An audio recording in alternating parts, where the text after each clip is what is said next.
Is it connected to tissue disorder? No, absolutely not. You treat the underlying autoimmune disease and it takes care of all of your symptoms throughout your whole body.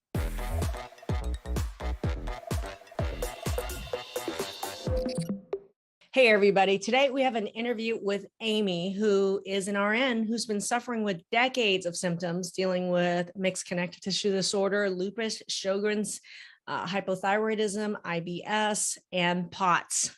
In fact, career-ending POTS, POTS. What I'd love today is to have her share her journey. She recently just graduated from our program, Transform Autoimmune Disease Naturally. I'd love for you guys to see where she is today, just 2 months later. I'm Mag UMD. I am a functional and holistic medicine physician and the creator of Transform and the Transform protocol to turn around any autoimmune disease naturally. If you haven't joined our Facebook group, I'd love for you to click the link above or below this video to join our Facebook group, Transform Autoimmune Disease Naturally. If you're watching us from YouTube, make sure you click subscribe and ring the bell and give us a thumbs up so you get notified every single time we go live. Hey, Amy, why don't you introduce yourself to the audience? Hi, my name's Amy Fuller.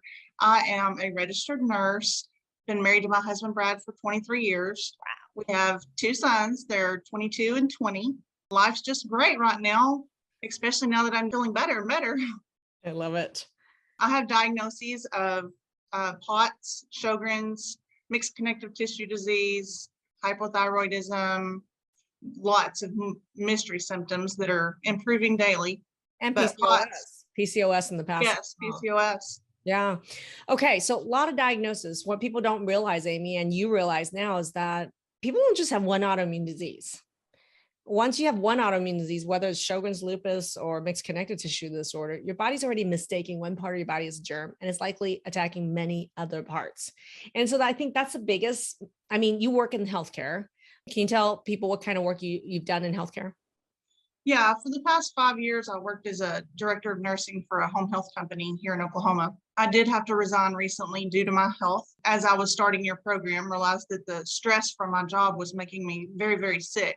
So the mindset part of the program helped me realize that I needed to de-stress my life so that I could take care of me and get better. So unfortunately, I had to resign from my job, but hopefully I'll be able to go back to work soon. But I'm going to look for a less stressful job in the nursing field. What I like about that is once you do get your health back, and yes, people do get their health back, I like to say that you can then exercise discernment and choice about how you want to work. The main thing that made me realize I had to quit my job is my memory. I lost my memory at work. I would be repeating the same thing to my nurses every 10 minutes about a patient. And in my position as a director of nursing, you can't be like that, because I mean, I had my patients and my employees that I had to take care of, and it just wasn't working. Well, let's go through symptoms, because I mean, when you look at lupus, Sjogren's, mixed connective tissue disorder, PCOS, hypothyroidism, how many years or decades would you say you've had these symptoms for? Oh, at least 20 years. That whenever my first son was born at 22 is when it all went downhill. Me too. 22 years ago. I was 23. And I won't tell you how many years ago that is. Now you recognize when you delivered your first son, and that you delivered not just a baby, but the placenta. When you deliver that placenta, there's a huge hormone drop. Boom.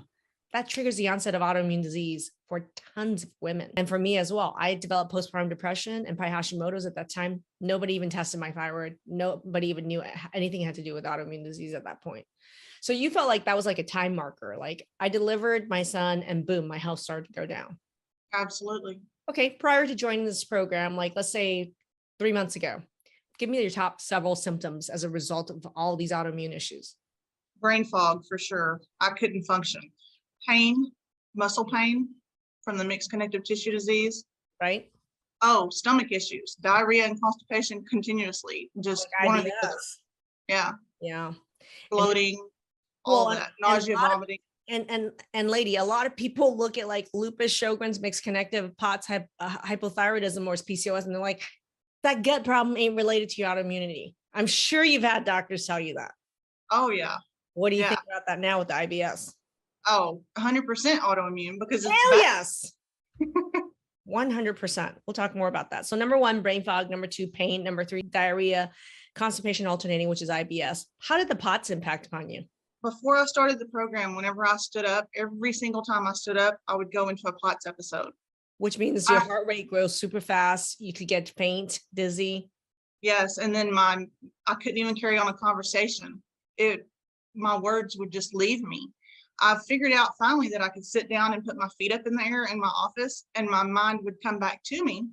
But you look crazy sitting in your office with your feet up in the air.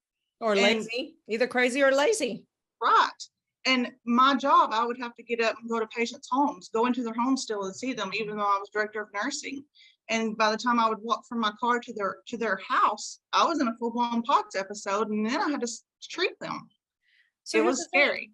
It is scary, and yet traditional conventional medicine has no good answers for POTS. What were you treated with? How many doctors did you see for the POTS?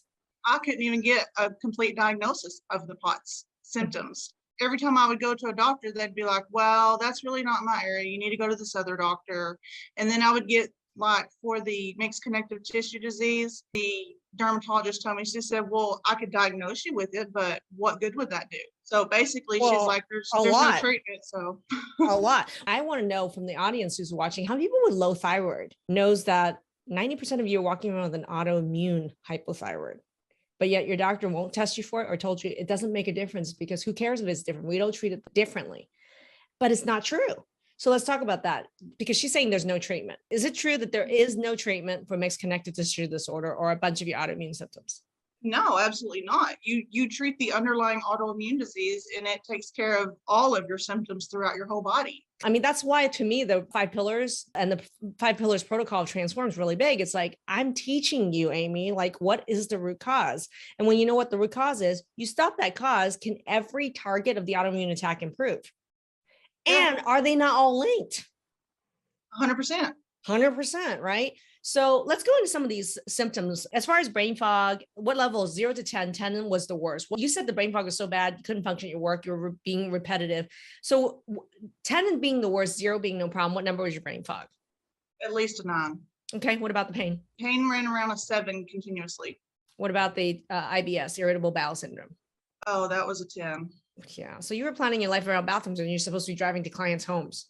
Yes. Hey, let me tell you, out in the country, because I live out in the country, I'd be at a patient's house and there's no bathrooms around. Oh, God. So I would stop. I remember one time I stopped and went behind a hill to go to the restroom because my IBS was so bad. See, that's the reality of what people with autoimmune disease have to deal with when they're dealing with gut symptoms that they're being told is not related to the autoimmunity at all. And you were planning your life and your career around bathrooms and around the lack of bathrooms. Yeah. Okay. That's terrible. All right. What about the POTS? POTS was at a 9. Okay. I don't know how you worked, Amy. It was hard. I would go home and hit the bed and stay in the bed until the next morning. Then I would get home on Friday and I would be in the bed. I would get up to go to church on Sunday, but that was the only time I would get up. And that was my life. Well, let's talk about, what was your experience with dealing with doctors with all these autoimmune diagnoses? How many doctors did you see? What have you tried? What were the results? Well, I started seeing specialists when I was 14 because I started having ovarian cysts that I had to have removed at 14 and again at 22 so that I could get pregnant with my second child. That's the only way that we can deal with hormonal imbalances. Let's do some surgical procedures, right? I've been to almost every type of specialist there is, starting from that time until now. I'm 43 now. You work in healthcare, so you know a lot of these people. Yeah. It's just so frustrating and expensive. You go and you go and you go and they do tests and they do surgeries and they give you medicines and dangerous medicines. I'm on Plaquenil and I've been on it 7 years and that can make you go blind. No answers, no relief, just continuously getting sicker and sicker and sicker. And it's scary. And I was at the point where I was suicidal because there was no relief and it wasn't getting better. It was getting worse and worse. And I didn't know what to do. I've been there and you know that. Yeah. And you know what's, for me, was more infuriating was I'm in healthcare. I'm the person people come to for these answers. And I, as a doctor, came down with, I mean, you and I have very similar diagnoses, girl, with all these mystery symptoms, multiple diagnoses, no answers, yet I'm the one people are supposed to come to for answers, right? I mean, that's even more frustrating. And my colleagues were the ones that were telling me, hey, you're just getting older, or it's in your head. You need to get an antidepressant. what's wrong with you kind of thing, so it's reinforced as if we're crazy or lazy over and over again. Where are you now? Let's go through these symptoms. Brain fog was a 9 3 months ago. Where are you at today? About a 1. Seriously? Yeah, every once in a while I have a little memory lapse, but my mind's back. For the first time in years, I feel like I have full access to my brain. Wow. Did you expect that? Was that even one of the outcomes you wanted or you thought was possible? No, I had no idea that it could get that much better. I thought I was going crazy. I mean, you think Alzheimer's, dementia, and I'm just 43 years old, and that's super scary. What was the real reason? What did you discover was the real reason for this brain fog? Why you had such a big turnaround? I went gluten-free, and 1 week later, my brain fog cleared. Yeah, exactly. Food makes a huge difference. And for you, gluten made a huge difference. People don't realize there are specific foods for each individual that can trigger a lot of these autoimmune symptoms. So within 1 week, over a decade, and a career-ending level of brain fog was gone from a 9 to a 1. Yep. Okay. I can't make this stuff up, people. And then number 2, pain level. You said was a 7. Where are you at today? Well, I'm still working on a gut infection, so I'm still dealing with quite a bit of the pain. I would say it's hanging out around a 3 now, though, so it's much better. So 7 to a 3 in just a matter of the last 2 months. And remember, I tell people the program is a launch pad. It's a 2-month online program working with me, and it's a launch pad to a year of autoimmune turnaround. So it's not like 7 and then the next day your pain is 0. It's like, depending on what the root cause is, there's a stepwise down approach to the pain as these issues resolve. So currently level 3. What do you think was the biggest linchpin? What did it to decrease it from a level 7 to a 3? The gluten helped because it helped decrease some of the inflammation, but also blood sugar control. I'm going to ask you, or were you one of those people that was like, my blood sugar is fine. I know everything there's to know about blood sugar. I'm an RN. I know this. Oh yeah. Yeah. I was like, oh, I'm good. My blood sugar is good. I knew I had dips every once in a while. I would have low sugars because I would start shaking really bad, but no, I was wrong. What were your blood sugars really like? Shitty. You're taking my word. I'm a fan. I know. I'm a fan of the cursey words. Shitty. Well, what made you really realize how shitty it was? Was there a cause and effect? Was there a moment of aha for you where you're like, oh my God, the blood sugar thing really has legs. It is responsible for the brain fog and the pain. Yeah. A couple weeks into the program, I realized whenever I wouldn't eat 3 hours, I would start having more brain fog symptoms. I would start having memory lapses, couldn't focus. And so I realized, oh, this is my blood sugar. I need to go eat. And immediately it would start lifting and I would get my mind back. So a lot of that was blood sugar related. Well, and the thing is, people don't realize, like for me, I didn't realize why my pain was always worse late afternoon and early evening. Low blood sugar. Like, I don't know if you noticed that, but certain times when my blood sugars were really dipping, my pain was worse. I don't know if you noticed a correlation for you. Yeah. Yeah. It feels like I stiffen up whenever my blood sugars are not controlled well. If I don't control it well for a couple days and just kind of go off of my schedule a little bit, then the pain and the stiffness gets much worse. Hell yeah. And then you mentioned that IBS level 10. Where is your IBS today? It's about a 2. I'm still having a little bit of issues, but it's so much better. Well, because you're also your infection load has been going down throughout the program. When the infection in your body is going down, there is something that we call die-off. That is a process where you can have little flares. But from a 10 to a 2 over the past 2 months, what do you think was the biggest culprit now looking back as to the IBS?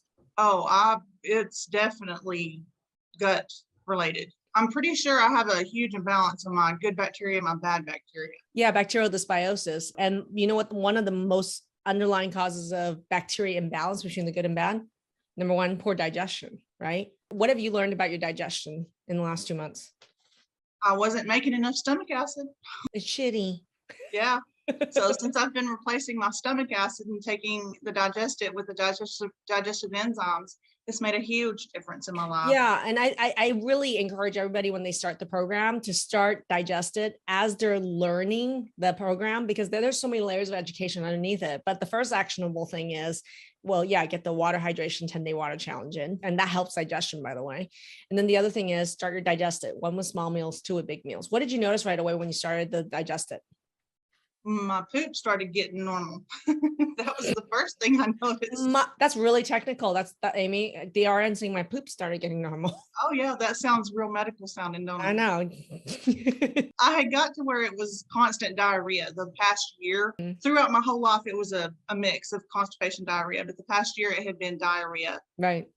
And within a week of using Digest It and being off of the gluten, my stools started becoming firmer. Firmer stools. They didn't smell as bad.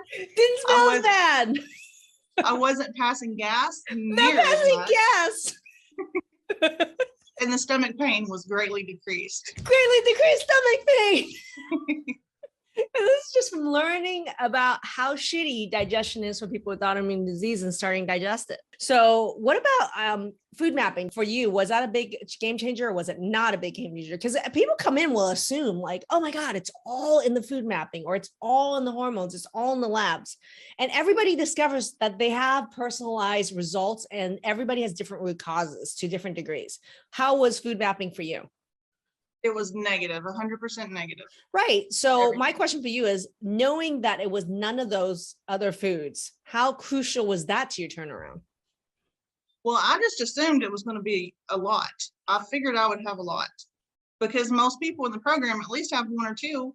But then when mine come back none, I was like, you had prepared me because I heard you telling people, don't be upset if it's not that, because that's just more information, more data you get. So well, yeah.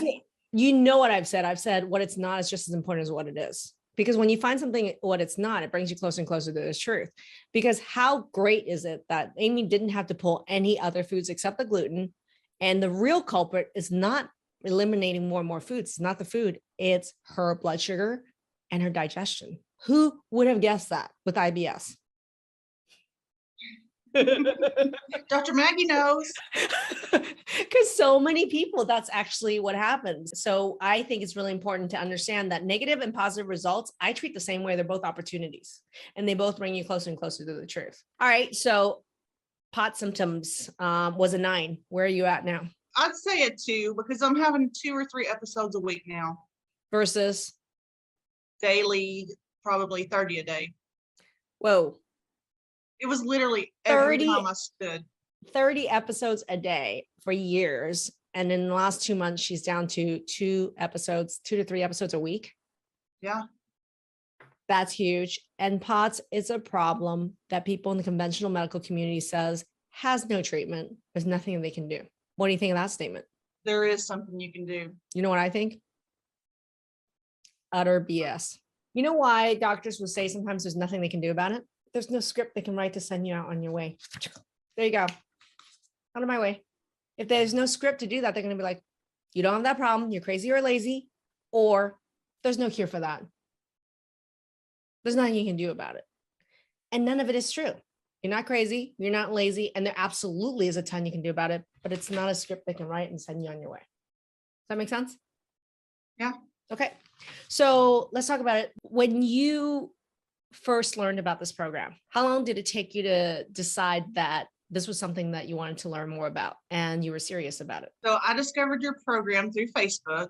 I had been searching for groups to help with autoimmune, with POTS specifically, because at the moment that was my biggest issue, the POTS and the brain fog. Right. And once I discovered your program, I was like, wow, this lady is onto something, because it all made sense. Because I've always taught my patients the why of why I'm teaching them something. Right. Because if you know the why, you're going to be more prone to stay with it and stick with it. And you know what's going to happen if you don't. So soon as I saw it, I started talking to my husband, and within 2 days, I had already made the decision to go with the program. And within 1 week, I was already started on the program. That's so cool. So if there was something that was holding you back from joining, what would it have been? Probably money. Okay. Tell me about that. What was that money? Well, I thought about it at first. I was like, man, it's a lot of money to have to do this. And I'm not sure if the program exactly would work. I was pretty sure it would. And my husband, he was like, if you think it'll work, do it. But then I got to thinking about this year alone, I had already spent $5,000 and had no answers with my doctors because I'd already had a brain angiogram this year and no results, no answers. You didn't need the brain angiogram, lady. No, I didn't need the invasive procedure that cost me thousands of dollars. So once I thought about that, how much I had spent just this year alone, plus all the thousands of dollars I've spent through the years, it was just a no-brainer. I had to try it. And I'm so thankful that I did because it has changed my life dramatically. What do you say to somebody who says, you know what, it's too expensive? What do you say to that person? Because you were there just 3 months ago. You can't afford not to do it because your health is worth more than any money. But if you don't take care of your health and your autoimmune right now, it's going to continue to get worse and worse and worse. So you've got to do it. What's one or two of your favorite things about being in the program? One that was completely blindsided me, I wasn't expecting, was the mindset work. Yeah. Let's talk about that. Mindset work. You're a medical worker. What do you mean mindset work? The mindset work is huge. It helps you evaluate yourself, find the worth in yourself, and start living for yourself. But that's the thing, Amy, is a lot of people dealing with chronic sickness of one type or another start to lose faith and trust in themselves, and they don't value their own self-worth. Yeah, I was there. Well, if you're suicidal and I have been suicidal, we both were there.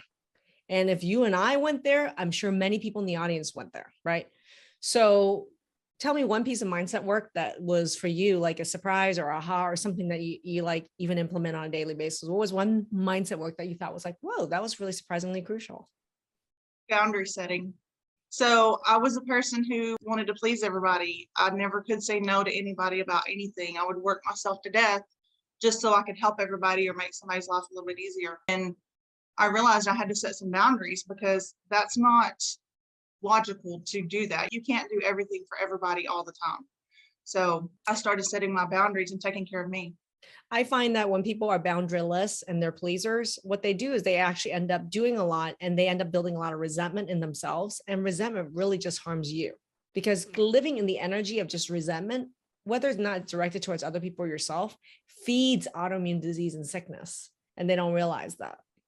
Because when you resent whether someone else or yourself, you're self-harming yourself. So yeah, I love that boundary setting. I love it. How do you think your relationships have changed as a result of the work that you've done in this program? Well, boundaries are one of the things I have worked on in my relationship, especially with my sons and my husband. We've always all had really good relationships, but the communication wasn't there. And sometimes they would say something that would upset me. And instead of me telling them what it did to me, I would just internalize it and run away and be sad myself. But now since I've learned the boundaries, whenever they're saying something and I start feeling that build up in my chest of anxiety, I stop them and I say, I don't know how you're meaning what you're saying, but whatever you just said and how you said it makes me feel bad. So can we talk about this and figure a different way out to talk? How's they responding to that? Oh, they've done wonderful with it. At first they were upset, but once they realized, and I told them, I said, look, this is not me trying to tell y'all what to do or what not to do. This is me trying to make myself healthy and feel better. And this is what I need. So they've been wonderful. They've really been trying. At first they thought you were blaming them. Yes. And then they realized it's not about me. It's about mom getting better. And how can I support her? They're all getting on board too. They're working on their health now. All three. Tell me about that. How have they been working on their health? So they all let me get them tested. We went and got their blood testing. And so great. Because you learned not just to test your own blood, you learned how to look at their blood work critically. Yes. Yeah. And all three of them had low numbers. And so they started their supplements immediately. My husband got his hormone results back and he was he's in stage 4 adrenal fatigue. He's not making any cortisol and his testosterone is bottomed out. There are reasons that he was getting more tired, more irritable, or less tolerant. Yeah. And that's also helped me understand him better too, because now I know, well, he's in hormone hell too. So he's right there with me, but he's on his supplements and he's working on it. My boys, they have their hormone test. They haven't sent them off yet, but wow. You're Amy. I mean, you're seriously killing Godzilla while he's an egg in your children. And you're also taking this seriously. Like I tell people, well, My mission in this program is that you're the pilot and no longer the passenger in your health. And here's the deal. When you're the pilot, guess who else could be on that plane? Your family, your husband, your kids, right? So for me, you're not just piloting your own plane, you're piloting the family's plane. I love that. I'm excited. We're all going to be healthier around here and we can go do more fun things together. I can't wait for your husband to start to feel better. I know this, you just started him on a couple things and his labs and his hormones, but I would love to do an interview with the follow-up with the mister. And you like 1 month later, here they are. I'd love to see how he turns it around. That's awesome. All right. So Amy, what's something that you can do now today effortlessly that 2 months ago you would have thought was impossible? Oh man, 2 months ago, it was tiring for me to walk across the room, but I've been working on my house because when you don't feel good for a very long time, your house kind of gets a back seat. So my house needs a lot of spring cleaning. So I've been working on that and that's making me feel so much better, just getting the house back in order. I want to see some of those progress photos in the den. Will you do that? I sure can. I want to see it. That's awesome. Well, Amy, thank you so much for sharing your journey today. And is there any final message you have for anyone watching? I mean, because I know we're talking about you dealing with lupus, Sjogren's, mixed connective tissue disorder, POTS, hypothyroidism, irritable bowel syndrome, just to name a few. And these symptoms are like 7, 8, or 9 level. And all of those are like less than 3 right now, just 2 months later, and on the way to becoming even less. Is there any one last message that you have for anybody out there who's watching, who's suffering from any of these symptoms? You don't have to suffer with it anymore. You're not alone. You don't have to fight your doctors. You don't have to pay thousands and thousands and thousands to doctors with no results. All you have to do is say yes to Dr. Maggie and jump on board with all of us and do this program. It's amazing. The 5 pillars teach you how to take care of yourself and your family for the rest of your life. You don't have to rely on Dr. Maggie after you get out of the program. You know how to take care of yourself. So you have to do it. I'm hurt you say you don't have to rely on me for the rest of your life. I love you, Dr. Maggie, but you give us the tools to take care of ourselves. I know. I tell people that. Remember, like you've seen me on the mastermind calls where I'm like, hey, the reason I'm asking you guys these questions, the reason I'm troubleshooting with you, the reason I'm asking you to repeat this or to come up with these answers is why? I'm creating a model of independency. I'm not creating a model where you're dependent on me. And if I do my job right, which I always do at the end of this, you have independence, not just from me, but from all the other doctors or fools. No way. You're the pilot. You're not the passenger anymore. And that's what I love about this program. I now know what to do for me and my family for the rest of our life. I'm confident in it now. Congratulations. Thank you. I want to thank Amy for sharing such a personal journey with her victory around POTS, Sjogren's, lupus, mixed connective tissue disorder, and hypothyroidism. Who knew digestion, hydration, gluten, and blood sugar had so much to do with turning around these impossible to treat diagnoses and symptoms? It is so gratifying for me to see someone who has symptom level of like 7, 8, 9, or 10s, who literally couldn't do her job anymore, directing other nurses or traveling to clients' homes, be able to get to a point where her symptoms are like 0, 1, 2, 3 level compared to 7 to 10 level over just a period of 2 months. If you yourself are suffering from any of these diagnoses or symptoms, or if you know somebody, do you know somebody who's suffering from those, put their name in the comment section below, because I'm going to ask you a favor. I want you to share this and raise awareness around autoimmune disease. Will you do that? Tag somebody that you know who could benefit from this video in the comment section below. If you yourself need to be helped, just comment in the comment section, tell me more about what's going on with you. And then make sure you check your Facebook Messenger requests for some messages from our team so we can direct you to right case studies and resources to turn around your autoimmunity. And if you haven't joined our Facebook group, make sure you click the link and join our Facebook group. It's called Transform Autoimmune Disease Naturally, one of the biggest Facebook groups on the planet around turning around autoimmune disease naturally. Thanks, everybody.